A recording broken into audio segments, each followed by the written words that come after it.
And we are back with White House correspondent Naomi Lim, who is at the Harris Watch Party here in D.C. Naomi, it's a very different scene compared to when we talked to you earlier. Give us a sense of what's going on at that watch party. Well, I wouldn't call it a watch party. I would probably call it a watch funeral at this point.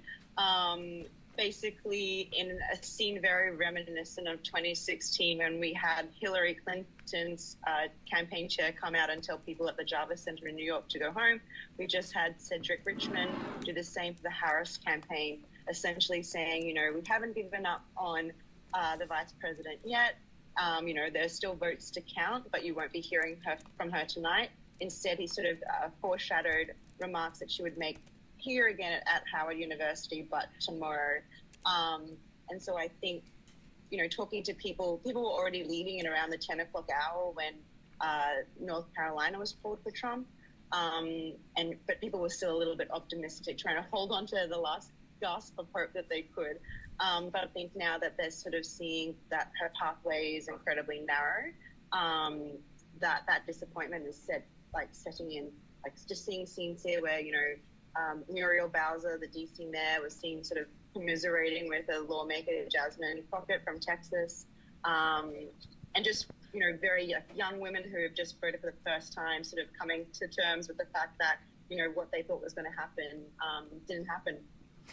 Is the sense just we're ready to write the postmortems, let's start planning for 2028, or is it or Cedric Richmond's message, we're just strategizing, we might be coming back with a victory? Is there still lingering hope? I don't know if the Democrats are so much looking toward 2028. I think there's probably a little bit more navel-gazing to do. I think I've seen things like Jen Psaki, the former White House press secretary, question whether they should have pushed out Biden. I don't know whether this would have changed the results, because I wonder how much of it wasn't really about Harris, but about the electorate at large, just with things like the economy and the way that is burdening people in terms of inflation and the cost of living not keeping up with wages. So I think that there'll be more postmortems, yes, but potentially not forward-casting, at least not in the next 24 hours. Not to, go too deep down the navel-gazing road, but we have talked about this with Jim Antle. We talked about it with Hugo. But the sources that you're talking to, either there or elsewhere with the campaign, do you think there's anything that Kamala Harris or even another candidate who replaced Joe Biden, is there anything they could have done differently that would have produced a different result than what we're seeing right now? Or is this always about Joe Biden is extremely popular, the referendum will likely reelect Donald Trump to a second term? So the people that I'm talking to, I've asked them that question directly. Could she have done anything differently? They sort of are very, they have a lot of praise for the campaign. Even when I sort of pushed them on things like, her View interview where she couldn't, differentiate herself from the current president, they said, that was a forgivable foul. And I think that, it's more just the political environment, and I don't know whether there was a Democrat that could have, mounted a successful challenge against Trump. This idea of being a change election and whether Harris could have been this change candidate that she tried to project herself with. That's something that we've been asking ourselves this whole campaign, and I think that we learned the answer to that tonight. Apparently Associated Press has cut their feed to this Harris watch party. I can't even imagine how disappointed her fans are that they're getting the Hillary Clinton redux. Another woman sends out a man to answer for her on election night. Is there disappointment in Harris, or is it just disappointment in the state of the race?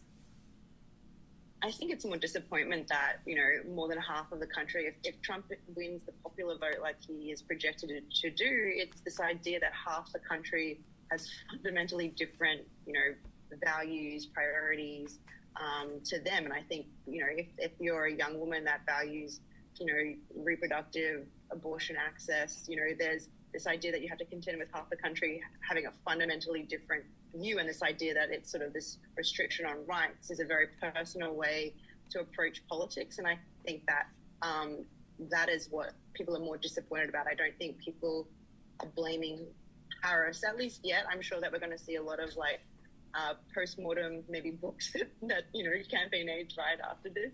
I would love to read President Biden's autobiography on this situation.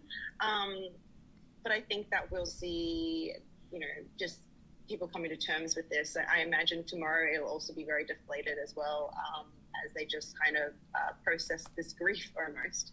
Yeah, and I can't even imagine what the postmortems are going to be like, just in terms of between Biden and Harris, if there's, finger pointing for whose fault is it?